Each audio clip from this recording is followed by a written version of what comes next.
স্বাগত জানাচ্ছি সবাইকে নবরূপ টিভির নিয়মিত আয়োজন নবরূপ বিনোদনে। সাথে আছে আমি মিরাতুজ্জাহান মিলি। 21শে পদক 2026 ঘোষণা করেছে সরকার।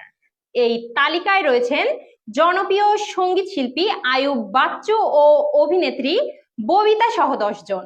এবছর জাতীয় শিল্প, সাহিত্য, শিক্ষা ও সাংবাদিকতা সহ বিভিন্ন ক্ষেত্রে বিশেষ অবদানের স্বীকৃতি স্বরূপ গুণী ব্যক্তি ও প্রতিষ্ঠানকে এই পদক প্রদান করা হচ্ছে।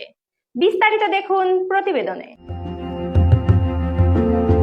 21শে পদকের মঞ্চে এবার কিংবদন্তিদের মিলন মেলা। 2026 সালের 21শে পদকের জন্য মনোনীত 10 জন বিশিষ্ট ব্যক্তিদের নাম ঘোষণা করেছে সরকার। এবারের তালিকায় সবচেয়ে বড় চমক হিসাবে মরণোত্তর পাচ্ছেন গিটার জাদুকর আয়ুব বাচ্চু এবং চলচ্চিত্রের জীবন্ত কিংবদন্তি ববিতা। কারা পাচ্ছেন এই সম্মাননা?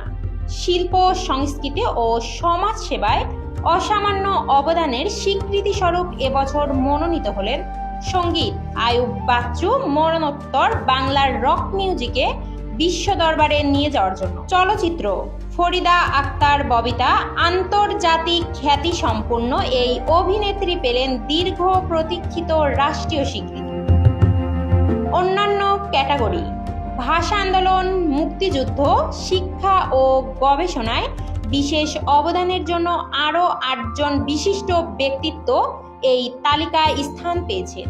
রূপালী গিটার ফেলে চলে যাওয়া LRBর আয়ুব বাচ্চুর ভক্তদের দীর্ঘ দিনের দাবি আজ পূরণ হলো। সামাজিক যোগাযোগ মাধ্যমে বইছে আনন্দের জোয়ার। বড় একা লাগে গানে যিনি কোটি প্রাণ কাঁদিয়েছেন আস্থার প্রাপ্তিতে গর্বিত বাংলাদেশ। মিরাতুজ্জাহান মিলি, ডেস্ক রিপোর্ট, নবরূপ টিভি। এতক্ষণ সাথে থাকার জন্য ধন্যবাদ। বিনোদন জগতের সব আপডেট খবর জানতে নবরূপ টিভির সাথেই থাকুন।